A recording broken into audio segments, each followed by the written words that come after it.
Method 1 ఏమిచ్చారు sir?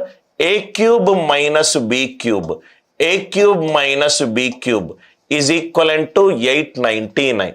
a cube minus b cube is 899. a minus b ఎంత ఇచ్చారు sir? 29. a minus b it is 29. ఏం కనుక్కోమన్నాడు? a minus b whole square plus 3ab, a minus b whole square plus 3ab. ఇది question. A cube minus b cube ఇచ్చాడు, a minus b ఇచ్చాడు, a minus b whole square plus 3ab కనుక్కోమన్నాడు. నాకు ఇక్కడ చూడండి sir, జనరల్గా formula approach ఏంటంటే a cube minus b cube is a minus b into a square plus ab plus b square, a square plus ab plus b square. దీన్ని simplify చేస్తే a square plus b square minus 2ab plus 3ab, 3ab minus 2ab ఏమవుతుంది? Plus AB అవుతుంది. Right, అంటే ఈ expression దీంతో సమానము. అంటే నాకు ఇదే కావాలి కాబట్టి 899 divided by 29. 29 3s are 87, 29, 29 1s are 29. Answer for this question is 31. Answer for this question is 31. Straightforward లో ఆల్మోస్ట్ అందరూ students a cube minus b cube identity కనుక మీకు తెలుసుంటే a minus b into a square plus ab plus b square right చేస్తారు. Now ఈ question కి 3 digits బదులు 4 digits ఉంది, 4 digits బదులు 5 digits ఉంటే ఎట్లా? Right, some important key point. క్వశ్చన్ని సాల్వ్ చేయడం కాదు సార్, కొన్ని కీ పాయింట్స్ని మనము నేర్చుకుందాం. Key points. Now first thing ఇక్కడ చూడండి సార్, 1 by 1 నేను అప్లై చేస్తాను. ఆడ్ నంబర్ ఎప్పుడు వస్తుంది? బేసి సంఖ్య, 2 బేసి సంఖ్యల లబ్ధమే రైట్ నాకు బేసి సంఖ్య అవుతుంది. odd number is equivalent to odd number into odd number, odd number is equivalent to odd number into odd number, odd number into even number is even number, even number into odd number is even number, even into even is also even. Now ఇక్కడ చూడండి sir, ఇక్కడ ఏముంది answer? నాకు answer important కాదు, క్వశ్చన్ని చూసే పద్ధతి. A cube minus b cube is a minus b into a square plus ab plus b square, a square plus ab plus b square. A cube minus b cube 899, ఇదేమో odd number 899. ఒక number సరి సంఖ్య ఎప్పుడు అవుతుంది?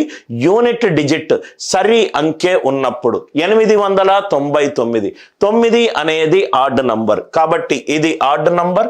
ఏ minus B కూడా ఇది odd number. Odd number is equivalent to odd number into odd number. కాబట్టి answer ఏం కావాలి? ఆడ్ నంబర్ కావాలి. ఆన్సర్ ఏం కావాలి? ఆడ్ నంబర్ కావాలి. ఆన్సర్ ఆడ్ నంబర్ కావాలంటే 16 అనేది తప్పు, 16 అనేది తప్పు. కాబట్టి ఫస్ట్ ఆన్సర్ ఇంపార్టెంట్ కాదు సార్, అప్రోచెస్ నేర్చుకోండి. ఇది odd number, odd into odd is an odd number, so this has to be an odd number. కాబట్టి 16 అనేది పోయింది. ఇది ఫస్ట్ కాన్సెప్ట్. సెకండ్ కాన్సెప్ట్ ఇక్కడ చూడండి sir, 7 into 3 is equivalent to 21. ఒక ఎగ్జాంపుల్ తీసుకుంటున్నా. 7 into 3 is equivalent to 21. Left hand side ఒక number 7 తోటి డివైడ్ అవుతుంది, రైట్ హ్యాండ్ సైడ్ కూడా 7 తోటి డివైడ్ అవ్వాలి. లెఫ్ట్ హ్యాండ్ సైడ్ కనుక ప్రధాన సంఖ్య 7 ఉంటే రైట్ హ్యాండ్ సైడ్ కూడా ప్రధాన సంఖ్య 7 తోటి భాగింపబడాలి. నౌ ఇక్కడ ఫస్ట్ ఆప్షన్ ఇది 35. ఈ 35 ఏ ప్లేస్లో ఉంది? ఈ ప్లేస్లో ఉంది. అంటే ఈ ప్లేస్లో నేను 35 పెట్టుకుంటే 35 యొక్క ప్రధాన సంఖ్యలు ఏంటి? ప్రధాన కారణాంకాలు 5 into 7. అంటే రైట్ హ్యాండ్ సైడ్ 5 తోటి లబ్ధం అవుతుంది.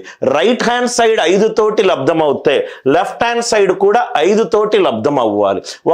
ఒక నంబర్ని 5 తోటి లబ్ధం చేసినప్పుడు యూనిట్ డిజిట్ 0 కానీ యూనిట్ డిజిట్ 5 కానీ వస్తుంది. కానీ ఇక్కడ యూనిట్ డిజిట్ ఎంత ఇచ్చాడు? 9 ఇచ్చాడు. 9 ఇచ్చినప్పుడు యూనిట్ డిజిట్ ఏమవుతుంది?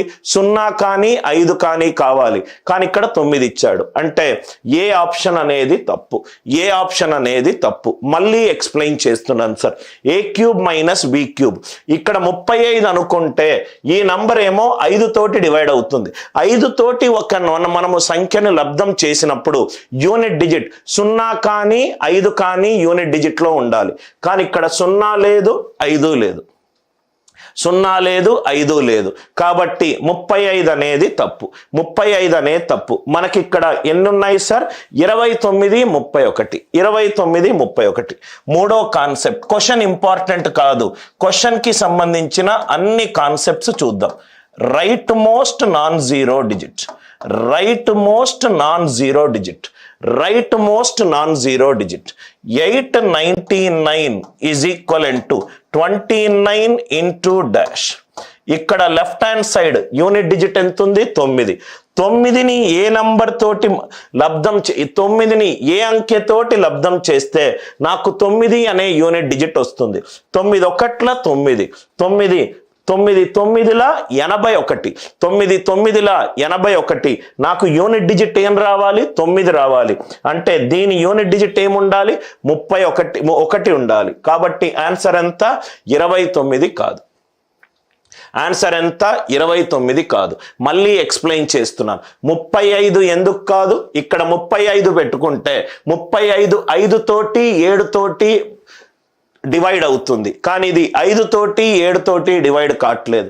35 తీసేశాను. 16 ఎందుకు కాదు? Odd number is equivalent to odd number into odd number. Right hand side even number అయితే వచ్చే ఛాన్సే లేదు. ఇక్కడ 29 ఎందుకు తీసేశాను? 9 9ల 81. Right hand side unit digit ఎంత? 1. Left hand side unit digit ఎంత ఉంది? 9 ఉన్నది. 1 ఈజ్ ఈక్వలెంట్ టు 9 అయ్యే ఛాన్సే లేదు. బి తీసేశాను. కాబట్టి ఆన్సర్ ఎంత? 31. కాబట్టి ఆన్సర్ ఎంత? 31. ఈ తెలంగాణ ఎస్ఐ ఎగ్జామినేషన్లో ఒక నంబర్ ఇచ్చి ఆప్షన్స్ లో ప్రధాన సంఖ్యలు ఇచ్చి దేంతోటి డివైడ్ అవుతుంది అని అన్నాడు. చాలా మంది ఏం చేశారంటే దాన్ని మామూలు డివిజన్ చేసుకుంటూ వెళ్ళారు. అది కరెక్ట్ పద్ధతి అని నేను అనుకోను. రైట్. సో ఇది 29, ఇది 31. ప్రధాన సంఖ్య యొక్క భాజనీయత సూత్రం కనుక్కునే కాన్సెప్ట్ చూద్దాం. అన్ని అర్థమయ్యాయి కదా సార్? క్వశ్చన్ పట్టించుకోకండి, క్వశ్చన్ నుంచి కాన్సెప్ట్స్ నేర్చుకోండి.